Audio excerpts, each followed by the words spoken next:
Muchas gracias.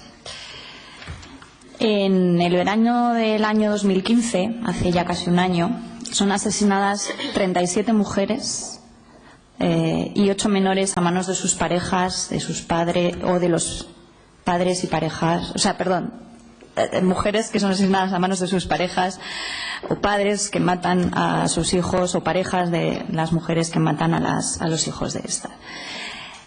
Estas cifras no son nuevas, luego las veremos. No he querido hacer un recorrido sobre las cifras de violencia porque las conocemos todos y todas y porque son tremendamente escandalosas. Me parece que no era necesario traer aquí muchas gráficas al respecto. Pero sí que cito estas cifras de violencia porque de repente, no sabe muy bien por qué, a raíz de lo que pasa en verano del 2015 saltan las alarmas políticas. Es cierto que no eran pocas las voces que no habían dejado de denunciar la agresiva elocuencia de las cifras de feminicidios y el incremento de la violencia machista después de la aprobación de la ley integral, la ley orgánica 1/2004, ni eran pocos los reclamos sobre la necesidad de plantearse que la ley no había sido suficiente para erradicar la violencia machista, pero por alguna razón, como digo, y basta tirar de hemeroteca para verificarlo, a raíz de lo que pasa en el verano del año pasado, las fuerzas políticas empiezan a traer a la arena política, al discurso, la cuestión del pacto de Estado o de un pacto de Estado contra la violencia machista.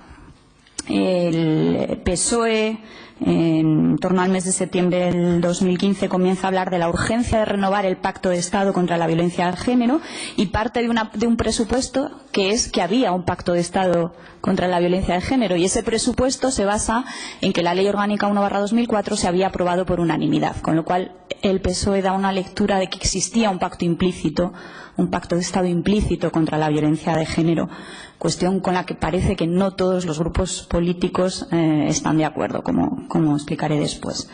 El 14 de agosto, el Grupo Parlamentario Socialista en el Congreso de los Diputados presentó una proposición no de ley, una PNL, relativa a promover un pacto social y político que recupere el espíritu de consenso de la Ley Orgánica 1/2004. Esa proposición no de ley se murió sola con la disolución de las Cortes Generales antes de la convocatoria de elecciones para la 11ª legislatura, que ha sido de corta vida. En esa proposición no de ley muy abstracta y muy breve, se hablaba de la necesidad de concertar un documento de compromisos, sin decir cuáles debían ser esos compromisos, y la necesidad de convocar a las comunidades autónomas para hablar sobre ese pacto. Pero, como digo, la cosa se murió sola. El 2 de septiembre del 2015, el Senado rechazó una moción presentada también por el Grupo Parlamentario Socialista por la que instaba al Gobierno a promover un pacto de Estado contra la violencia de género. La razón de que no prosperara fue muy sencilla. El grupo mayoritario en el Senado, como todos sabemos, era y siguió siendo después el Grupo Parlamentario Popular, presentó una propuesta de enmienda de sustitución, que viene a ser una enmienda a la totalidad sobre la moción, dando un texto alternativo. Como el grupo proponente no estaba de acuerdo con la enmienda de sustitución, no la apoyó, y sencillamente el grupo mayoritario, que era el que podía haber dado paso, dado trámite a esa enmienda, pues no votó a favor de la misma. Por supuesto, no era una votación contra el pacto, sino era una votación contra la propuesta de pacto que hacía el otro grupo parlamentario. Vemos la instrumentalización partidista de esta cuestión sin ningún lugar a dudas. No estoy denunciando la instrumentalización partidista de unos o de otros, sino de todos, ¿no? Quede claro. El 7 de noviembre tiene lugar la marcha estatal contra las violencias machistas que organiza el movimiento feminista, y ahí se habla de la lucha contra el terrorismo machista, de que la lucha contra el terrorismo machista sea una cuestión de Estado. No se habla de pacto de Estado, se habla de que sea una cuestión de Estado. Después de eso, el 25 de noviembre, con motivo de la efeméride de la celebración del Día Internacional contra la Violencia Machista, son varios las declaraciones, los manifiestos de distintos colectivos que hablan de nuevo de esta idea del pacto de Estado contra la violencia de género. En diciembre del 2015 la Consejería de Igualdad y Políticas Sociales de la Junta de Andalucía formula una propuesta desde Andalucía de un pacto de Estado para la erradicación de la violencia de género, que ha presentado la firma del resto de comunidades autónomas, entes locales, asociaciones, etcétera, etcétera. Y en enero del 2016, el Grupo Parlamentario de Unidad Popular Izquierda Unida declara, constituidas ya las cámaras de la 11ª legislatura, que dentro de su agenda política se considera prioritario abordar la violencia machista. ¿Por qué hago esta descripción?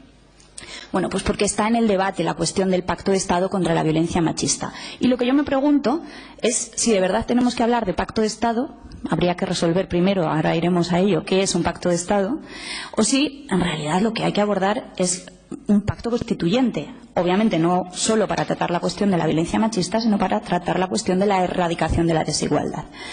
Pero la sensación que tengo, por eso he hecho esta descripción un poco del movimiento político relativamente reciente sobre esta cuestión, la sensación que tengo es de que cuando los partidos políticos empiezan a hablar de pacto de Estado es o bien porque no se creen mucho la necesidad de pactar, o bien porque quieren descafeinar algo que es relativamente mucho más, en fin, absolutamente mucho más importante. Por eso quiero revisar esta idea. Por favor, entiéndaseme bien, no estoy contra un pacto de Estado contra la violencia machista. Lo que quiero es que pensemos bien si es necesario reclamar esto o si es necesario reclamar otra cosa. Que sepamos qué estamos reclamando cuando reclamamos un pacto de Estado, que sepamos si de verdad queremos eso o queremos ir un poco más allá. Por eso hablo aquí, es que creo que no se ve muy bien, me vais a disculpar. Por eso hablo aquí de tres cuestiones que creo que hay que plantearse. Primera, si es necesario un pacto de Estado cuando tenemos una estructura normativa, que es la que tenemos y a la que ahora iré. Si el problema de la violencia de género tiene el alcance que le reconocemos, ¿por qué es necesario conformarnos con un pacto de Estado? ¿Y por qué no hablamos de pacto constituyente o de nuevo pacto constituyente en esta materia? ¿Y cuál sería el contenido de ese eventual pacto constituyente? O sea, ¿cuál sería el pacto de mínimos para afrontar, vamos a decirlo de manera focalizada, esta cuestión de la violencia? Habrá luego otras ponencias en las que se hable sobre la revisión constitucional de manera más global. Yo solamente voy a tratar esta cuestión. Ya sé que esto nos lo sabemos todos, pero yo creo que está bien recordarlo, ¿no? Cuando hablamos de violencia de género, estamos hablando de cualquier acción o conducta basada en el género que cause la muerte, daño o sufrimiento físico, sexual o psicológico de la mujer, tanto en el ámbito público como en el ámbito privado. Aunque tenemos un pacto europeo ya, el Pacto de Estambul, a mí me gusta acudir a la Convención Interamericana para prevenir, sancionar y erradicar la violencia contra la mujer, la Convención de Belém do Pará, porque fue el primer documento internacional en el que se trataba directamente esta materia y porque fue el texto que inspiró a muchas de las constituciones latinoamericanas que introdujeron la noción de la vida, del derecho a la vida libre de violencia para las mujeres. Por eso, en lugar de citar el convenio, que es norma vigente en España, me gusta ir a la Convención de Belén. También porque, desde el punto de vista emocional, la razón por la que esa convención se aprueba a resultas de una condena de la Corte Interamericana, me parece que es, perdón, de la Comisión Interamericana, me parece que es relevante. Yo creo que la violencia de género, me parece que en eso podemos estar todos de acuerdo, es una manifestación de la desigualdad existente entre hombres y mujeres. Así ha sido reconocida por todos los foros internacionales, cito ahí a algunos. Es decir, la violencia de género no es el problema en sí, es un síntoma del problema. Es verdad que es el síntoma más agresivo, más brutal, el que más daño puede llegar a hacer, pero es solo un síntoma del problema, ¿no? El problema está más en la raíz. O sea, la violencia solo se justifica porque hay una concepción de la superioridad del hombre sobre la mujer, porque hay una concepción de posesión, de señorío, digamos, del hombre sobre la mujer, que va hasta el extremo de justificar también el recurso a la violencia psicológica, sexual, económica, física, etcétera, etcétera. Por eso, cuando hablamos de pacto constituyente, creo que no se puede perder eso de vista. No se puede hablar de un pacto solamente para tratar la violencia, que parece que es lo que nos molesta, porque con eso solo trataremos los síntomas, no trataremos la enfermedad. Obviamente es necesario tratarlo, es necesario afrontarlo, es necesario afrontar medidas, pero quizás las medidas legales en eso sean suficientes. El pacto constituyente deba ir más a la raíz, deba ser más radical, deba ir más a tratar la fuente de la desigualdad que el síntoma extremo de la desigualdad que es la violencia. Voy a dejar la presentación porque me está distrayendo, pero luego os la pongo para que veáis las fotos que son bonitas. Cuando hablamos de pacto de Estado, estamos hablando del acuerdo, de la voluntad de acuerdo que manifiestan los actores políticos, vamos a decir que es los partidos políticos que tienen la suficiente relevancia a nivel estatal, por eso hablamos de pacto de Estado, que dejando a un lado sus intereses partidistas acuerdan afrontar sobre unas bases comunes, que son las que conforman el acuerdo o el pacto, un problema de cierta importancia, dicho de otro modo, una cuestión de Estado. Que la violencia de género es un problema de Estado, una cuestión de Estado, no me cabe ninguna duda. Se dijo en el manifiesto de las marchas del 7N. Es una cuestión de Estado. De ello hablan las cifras, que no os he puesto, pero que todos conocéis, todas conocéis, pero no solamente hablan las cifras de ello. O sea, hablan los informes sobre la desigualdad de la mujer en la cultura a los que antes han hecho referencia Nieves, hablan los estudios desde el punto de vista académico, los estudios sociológicos. La violencia de género es un problema muy grave y es un problema de Estado, es una cuestión de Estado.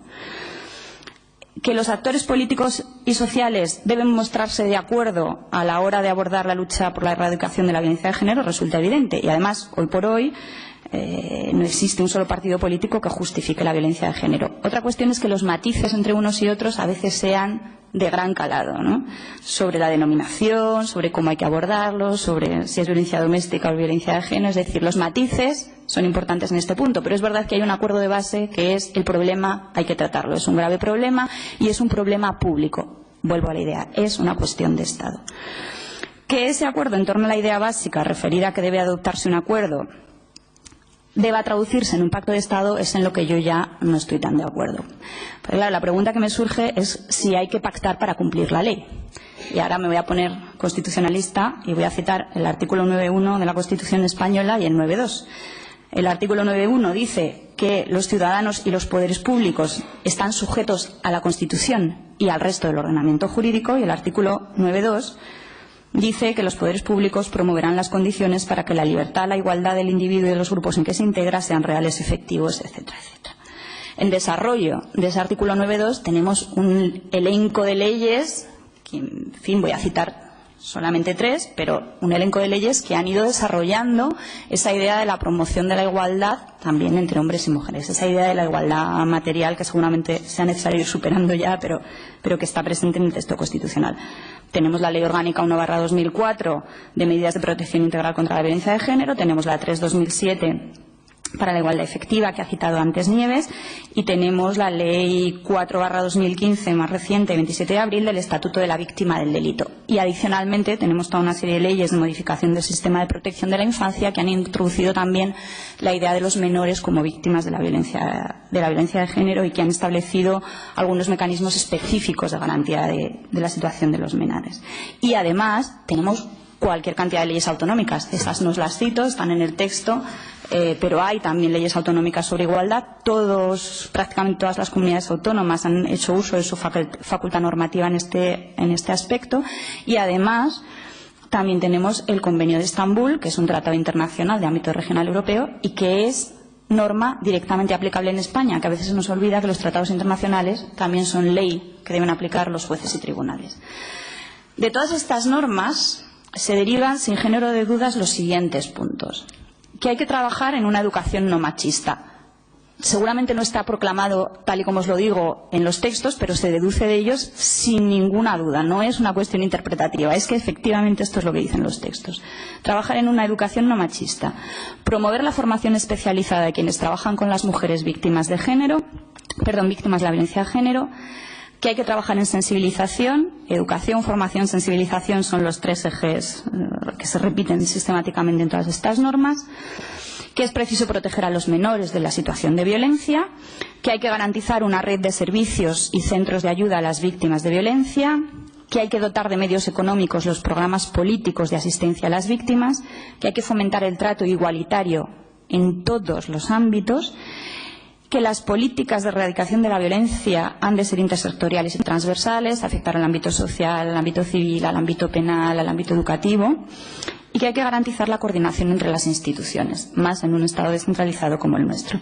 Estos puntos, que están, insisto, todos contenidos en estas leyes que he citado, las leyes estatales, el Convenio de Estambul y también las leyes autonómicas, son buena parte de los puntos que están integrando los pactos que circulan por ahí a los que antes me he referido. La propuesta de Podemos, la del PSOE, la de la Junta de Andalucía, etcétera, etcétera. Ya está en la ley. No hay propuestas verdaderamente nuevas en esos borradores o en esas propuestas de pacto de Estado que están circulando. Entonces, no hace falta pacto. Tenemos la norma y el artículo 9.1 de la Constitución nos obliga a someternos a la ley. Tenemos que cumplirla. Si la finalidad del pacto es generar una imagen de consenso para poder utilizarla como mecanismo pedagógico, bienvenido sea. Pero no va a ir mucho más allá.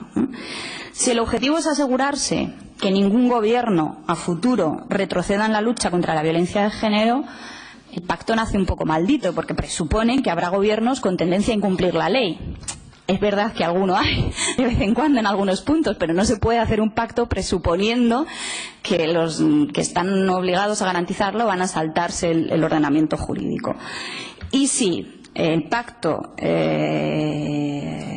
tiene como objetivo utilizarlo como arma partidista, vimos lo que pasó en el Senado, pues es que sencillamente quienes lo promueven no se creen el pacto o no entienden lo que es un pacto de Estado, que ya hemos dicho que es dejar de lado las opciones partidistas para ponerse de acuerdo sobre las bases comunes para desarrollar una política que aborde una cuestión de Estado.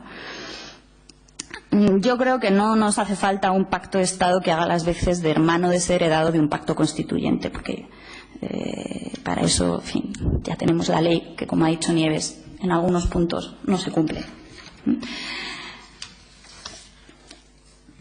Por las razones que os he dicho, yo creo que es necesario olvidar esa idea de pacto de Estado y ya meternos en la idea de pacto constituyente.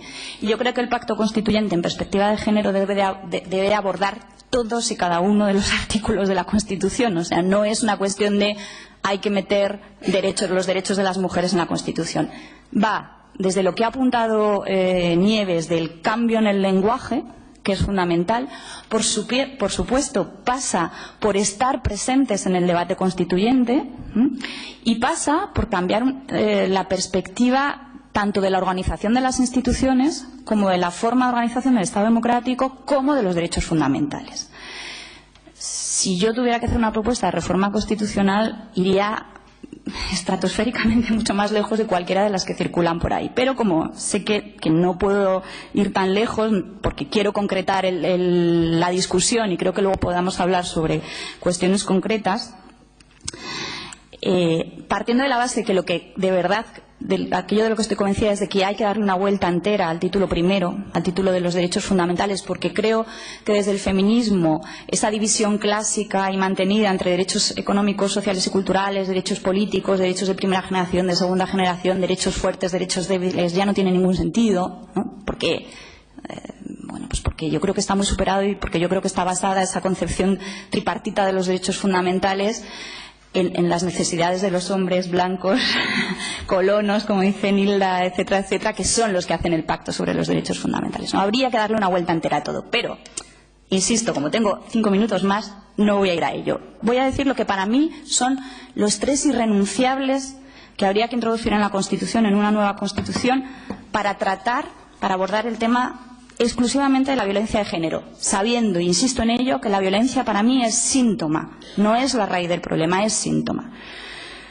Pero bueno, si me pidieran que renunciase a todo lo demás y me quedase con 3 cosas, diría lo siguiente. Creo que habría que introducir de manera expresa el derecho de toda mujer a una vida libre de violencia, tanto en el ámbito público como en el ámbito privado. Y no tenemos que inventar mucho. El artículo 3 de la Convención de Belém, que ya os he dicho que para mí es documento de referencia, aunque no sea la legislación vigente en España, lo proclama de este modo literal. Toda mujer tiene derecho a una vida libre de violencia, tanto en el ámbito público como en el ámbito privado. no me tenéis que explicar, que ya lo sé, que este no es un derecho de corte clásico, no es un derecho que pueda ser directamente exigido a través de los mecanismos jurisdiccionales de garantía de los derechos que tenemos montados en España, seguramente no puede ser invocado directamente y sin desarrollo legal ante un juez, pero me parece que lo mismo pasa con la idea de dignidad, y la utiliza el Tribunal Constitucional para interpretar los derechos fundamentales. Lo mismo pasa con la idea de igualdad material. No son derechos fundamentales en el sentido clásico como pueda serlo el derecho a la libertad de expresión, en el que tenemos desarrollados unos mecanismos jurisdiccionales de garantía que nos hacen más aprehensibles esos derechos. Creo que el derecho a la vida libre de violencia, insisto, con pretensiones de mínimos, podría servir como elemento inspirador, como principio hermenéutico, como derecho instrumental al que recurrir para interpretar el ordenamiento. Creo que podría suponer un límite a la acción del legislador a la hora de desarrollar medidas que pudieran ir contra ese derecho. Y creo que, desde luego, tendría un carácter simbólico indudable y solo por ello merecería ser incluido ese derecho expreso a una vida libre de violencia. Y después también creo fundamental que se incorporen los derechos sexuales y reproductivos, ¿no? Y creo que ahí la definición que da los textos de la Conferencia sobre Población y Desarrollo del Cairo o la Conferencia Mundial sobre la Mujer de Beijing de 1995 podrían dar unas ideas, no unas pautas. Estos derechos son definidos en estos dos documentos como los derechos de las mujeres y los hombres a tener un control respecto de su sexualidad, a decidir libre y responsablemente sin verse sujetos a la coerción, la discriminación y la violencia, el derecho de todas las parejas e individuos a decidir de manera libre y responsable el número y espaciamiento de sus hijos y a disponer de la información, la educación y los medios para ello, así como alcanzar el nivel más elevado de salud sexual y reproductiva.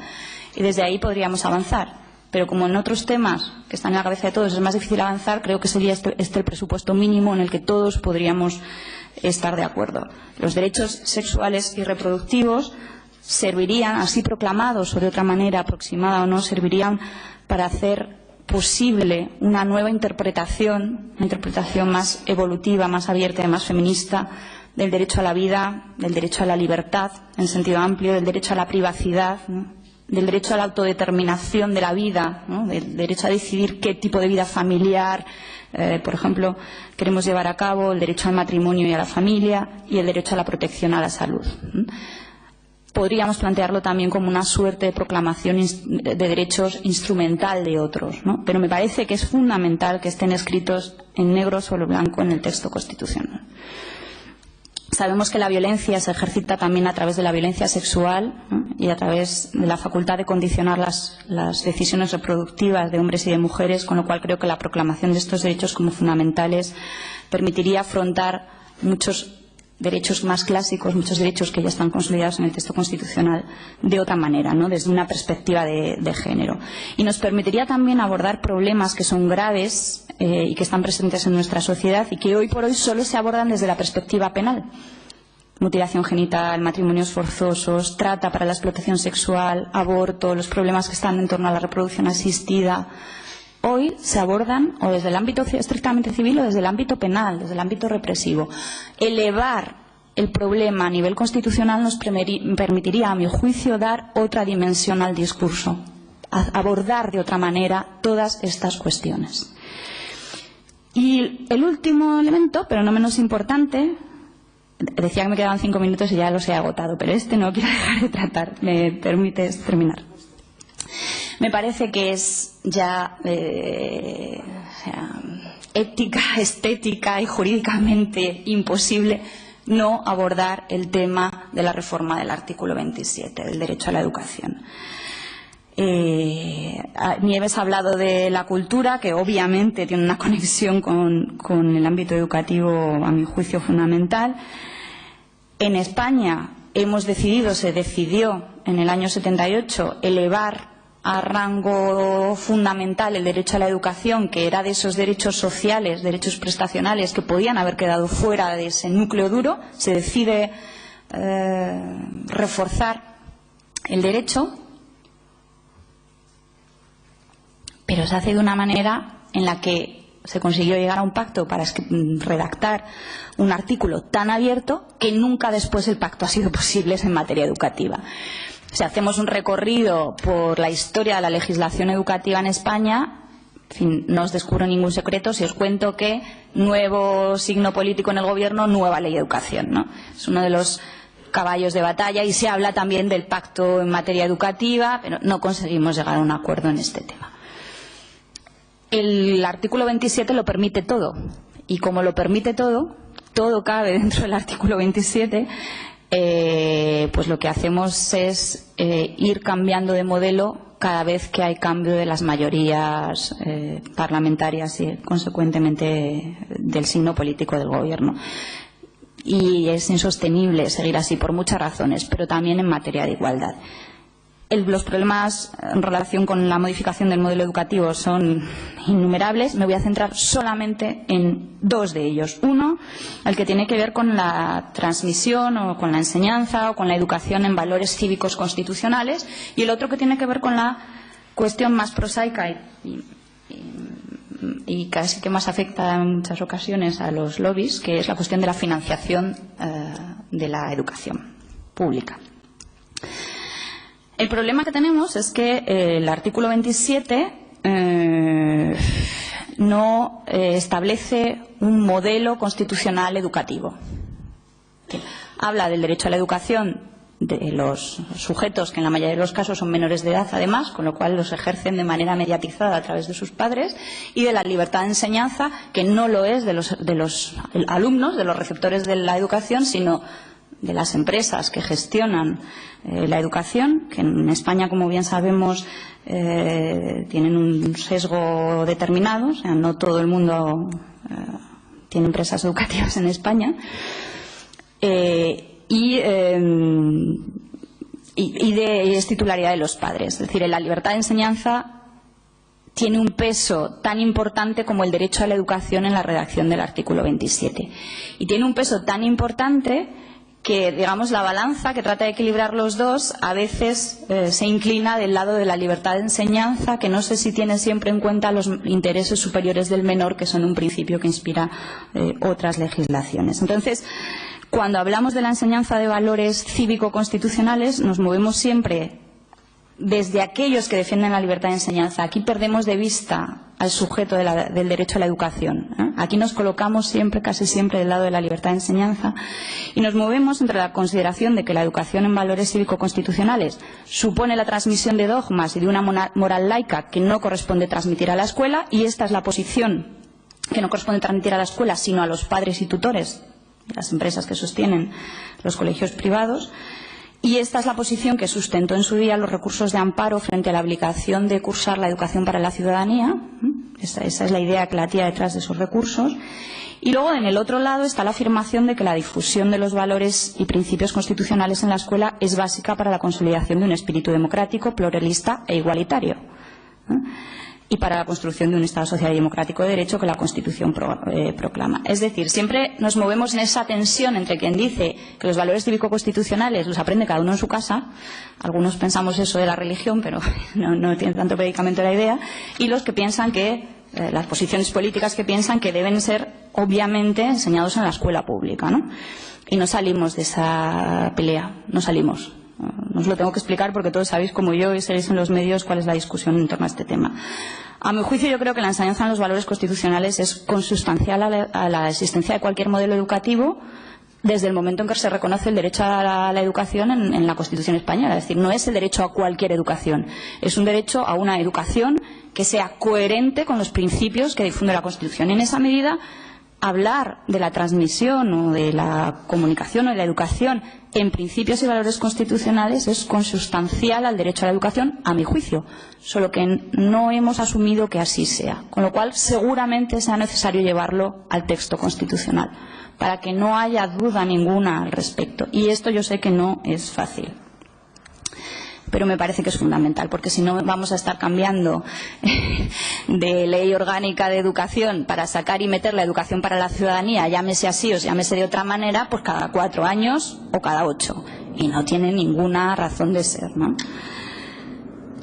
Y luego ya un minuto podríamos hablar también de la cuestión de la financiación pública de determinadas opciones educativas como la educación segregada. Por supuesto que aquí es el tema fundamental. También aquí hemos visto cómo la financiación de este tipo de educación ha ido entrando y saliendo de la ley orgánica, ha venido siendo prohibida o consentida y promocionada según han ido cambiando las leyes orgánicas.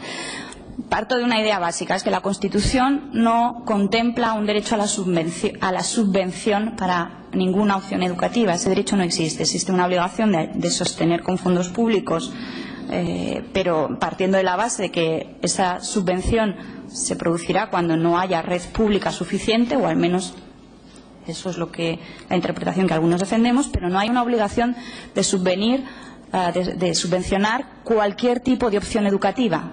O sea, no hay un derecho individual de los padres a tener una subvención, a que sus hijos sigan una educación que ellos elijan, obviamente, en ejercicio de su libertad de enseñanza, y que sea financiada por el Estado. Los recursos son limitados, obviamente, y en una situación más con la crisis de recursos limitados hay que elegir qué es lo que se subvenciona. Y aunque los recursos sean ilimitados, es posible introducir límites a la subvención de determinadas opciones educativas, yo creo que lo es, cuando esas opciones educativas no sean coherentes con los principios que proclama el Estado constitucional. Que no quiere decir que haya que prohibir determinadas opciones pedagógicas, por supuestísimo que no. Lo que quiere decir es que los fondos públicos, a mi juicio, deben emplearse para aquellas finalidades que sean coherentes, más cuando estamos hablando del ejercicio de un derecho fundamental, con los principios que proclama la propia Constitución, uno de los cuales, no se nos olvide, es la igualdad, aunque sea con las estrechas miras con las que lo interpreta, lo reconoce el texto constitucional. Excusadme por el excesivo uso de la palabra. Muchísimas gracias por vuestra atención.